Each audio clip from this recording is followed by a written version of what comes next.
In today's video, I'm going to teach you how to add contacts to a list in HubSpot. Before we jump in, make sure you're signed in to your HubSpot account and that you have permission to manage contacts. Starting from your main dashboard, look at the left-hand navigation. Click on CRM and then select Contacts. This is your central workspace for people and companies you're engaging with. If your menu is collapsed, just expand it so you can see the CRM section. Inside Contacts, you'll see your existing records, along with filters and a search bar, which is helpful later for quickly finding the people you add. Next, go to the top right corner of the Contacts screen and click Add Contacts. You'll see options for how you want to proceed.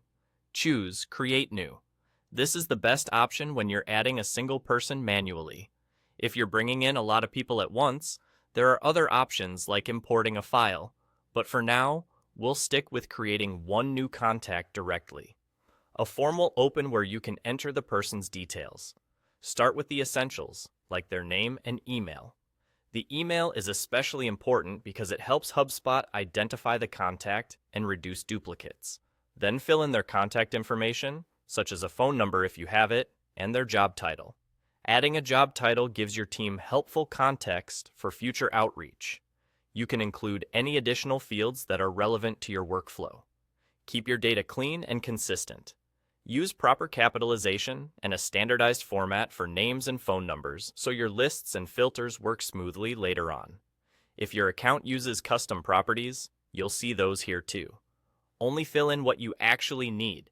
You can always come back and update the record later. Take a moment to proofread what you've entered. Small errors can make it harder to segment and personalize messaging down the line.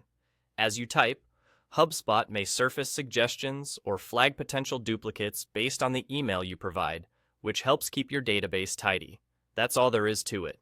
You've created a new contact, and now that person can be included in your lists and segments, whether you organize them based on properties like job title or simply keep them together for future campaigns. Remember, accurate, complete information at this stage pays off when you're building lists, sending emails, and tracking engagement later. Thanks for watching, and now you're ready to add contacts with confidence in HubSpot.